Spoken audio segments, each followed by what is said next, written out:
concept of fishery. So now we go to the lesson 3. So the lesson 3 are the branches of fishery. So we have 3 branches of fishery. So the first is fish culture, fish capture, and fish preservation. So first we go to fish culture. So please read everyone.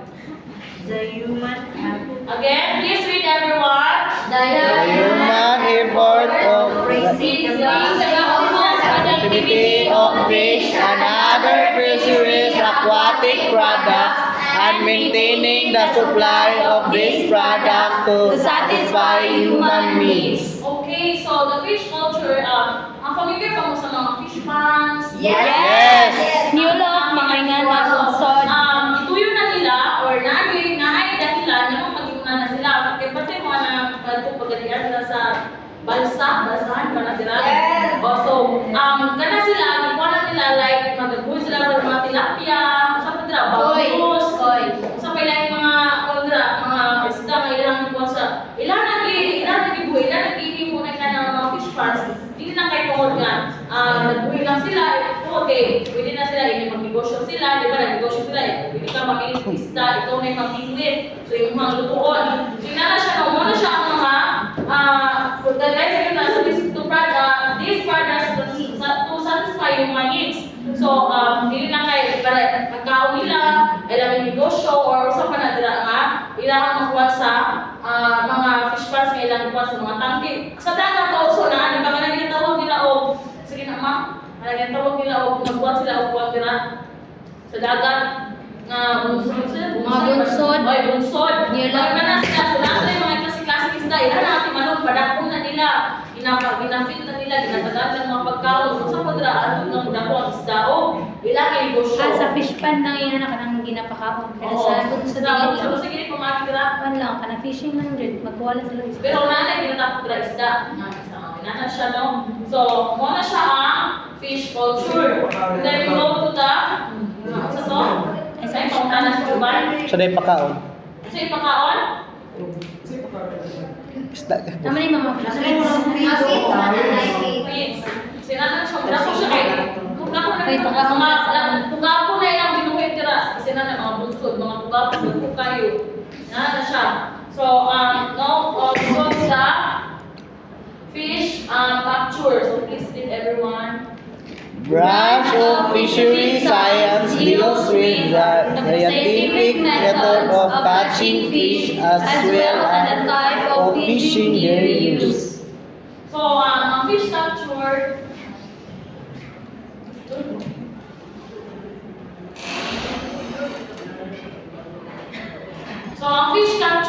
muna siya kung saan pagkuha sa isda. For example, saan naman kumagin para makuha isda? Penguin. Pamingwit, isa pa. Manarap. Manghilo. Lewan. Bami. Ha? Manarap. Nagkano ka ba? Kuha. Pamana. Nagkuhon. Ano pa? Manghilo. Dynamite daw. Manghilo. Manghilo, mister. Ha? Ano pa na manghilo? Mangurente. Mangurente. For example, kung ako kayo nakita or mga dagdag ng isda, ako pa na sa kalong riba, namin ay ibalik sana. Basta mo gawas. Dahil na mga bros ba, mga isda, na siya ibalik, iba ako na makuha siya, itlog, nadagdag pa. So, yun na siya, Lami yan ang buhok. fish capture. So, kung saan ako ipang so, bawal ka ng dynamite, hindi pa nakasama, bawal na siya, nala na siya ikuha, nala na siya ikasuan na. So, nala na siya batas. Okay, so, the three last branches is the fish preservation. Branch of fishery science that deals with the scientific method of preserving fish and other fishery aquatic products to prevent spoilage. Okay, so, the example dito kayo na namin ng tuwa is ka na, tinapat sa mga foods. Yes, is kanin. Kung saan may lain, sa may lain din ng mga preservation sa isda. Okay. Ha? Bulati ka ng bulan. Bulan. So, sa kanila, mag-iamos, diba? So, ngayon na naman na siya ang mga basic example ng mga pinaka-example sa fish preservation. So, anong ginawa mag-preserve sila ng mga nananapan. Dugay man ako. Preserve the fish, dugay man ako. Oh, dugay man ako. Kaya kung saan pa, magkuhan ka nila ng Masudan, Mas lamig po, mas lamig. mas malamig pa siya kasi ginamos, diba? Mas maganda pa siya. Then, so, muna siya ang mga branches, which is the fish culture, fish capture, and fish preservation. Next, okay, muna siya ng fish culture na, paano po siya ganina. So, muna siya, fish ponds, nakita niyo, di ba, mga So, magpunta sila kung magbuha, yung magpapa. mga tangke, oh, murag nasa murag sa tinan or nasa ilan nila. So, lahilahin siya siguro, kanina ito kayo nanin, lahilahin ka po, kanina ba, tilapia, kanina kuwan, Oy, mana, huli na ako tayo buha. ilahilahin nila. Ang pinakalinod na example, ito nga, padala sa kuwan, o mga bansahan, kadala sa, Kananan sa bansa. Kananan sa bansa. ha? Kananan sa bansa. Bansa, din yan, sa, atuk, kuwan, bugadian,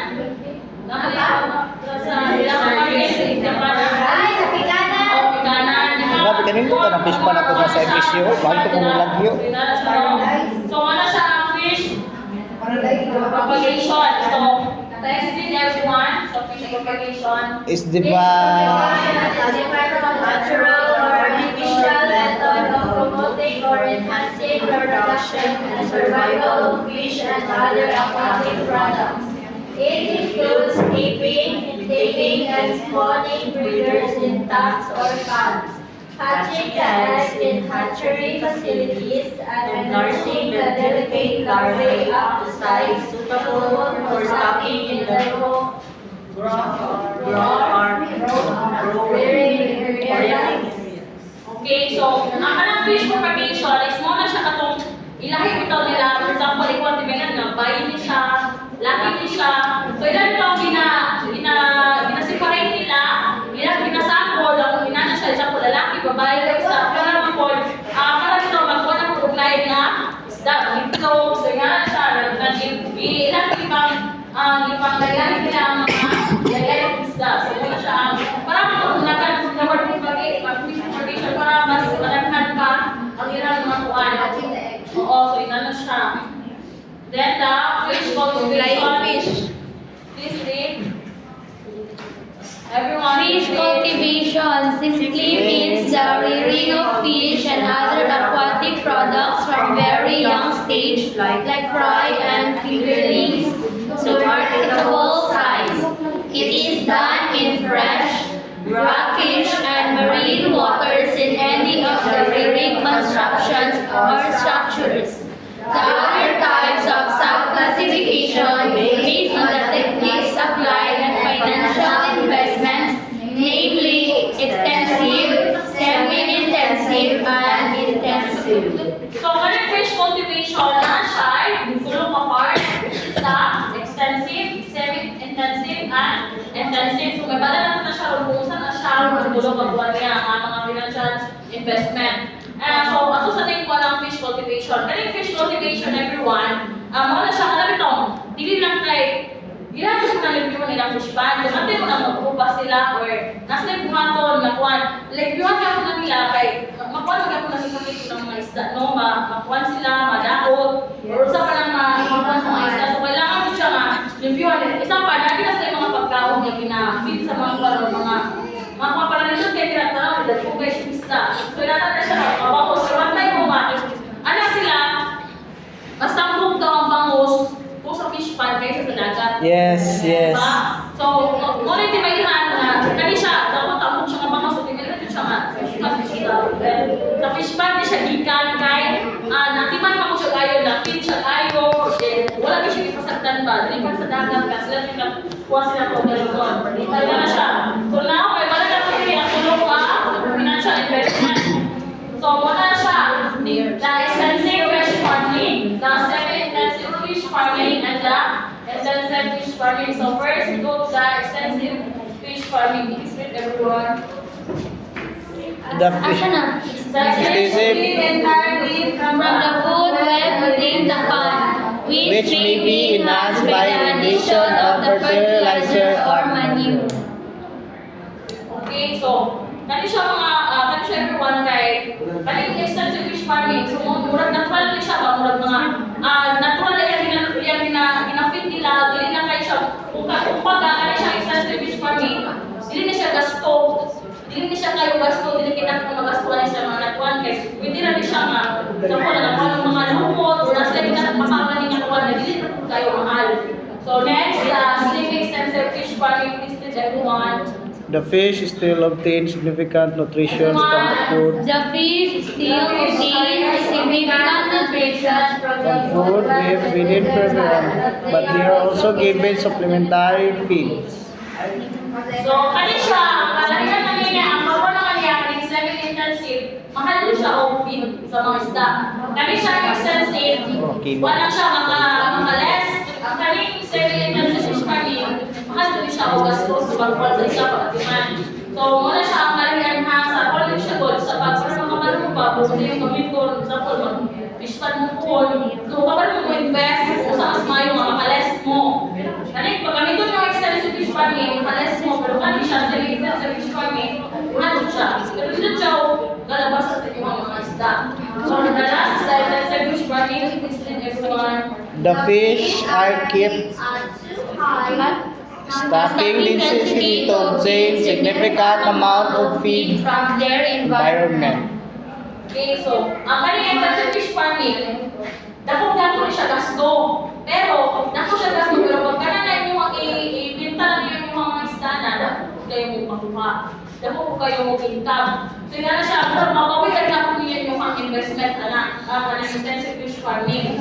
So, ang kaning extensive, sa nilin extensive, makaless ka.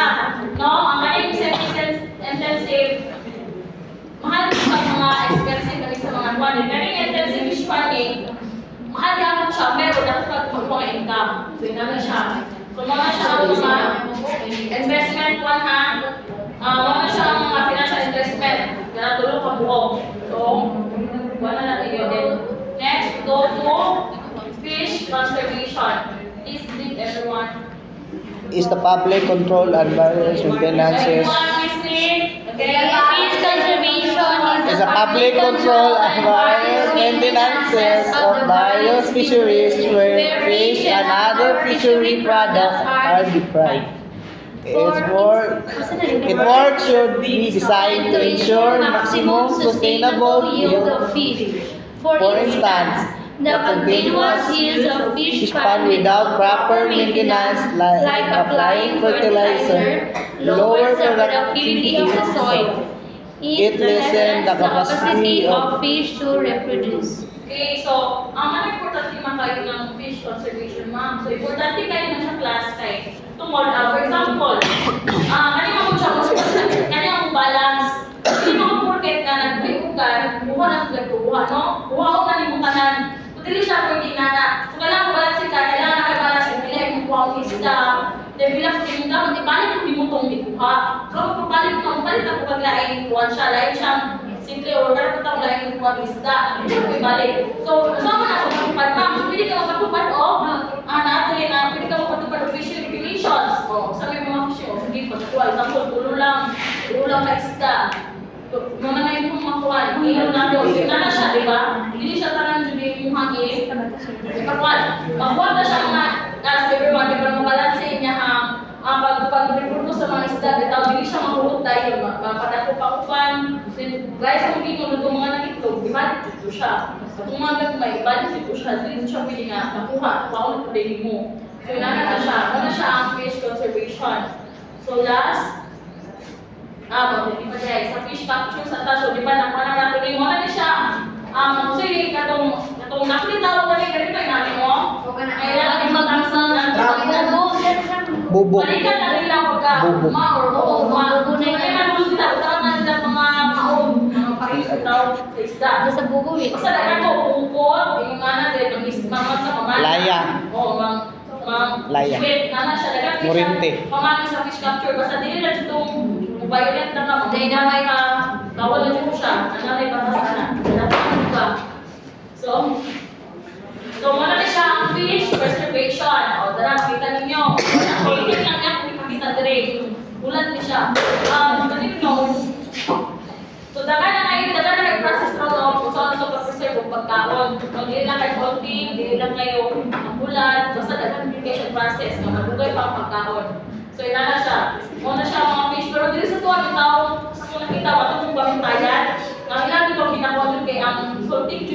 Basta bulan sa isda. Bulan-bulan di mana mangularan pa na. Dapat kaya sa kita mungkin namin sa pulong. Dan hindi kailangan pagtayan. So na siya. So that's all my topic, the lesson 3. Thank you everyone.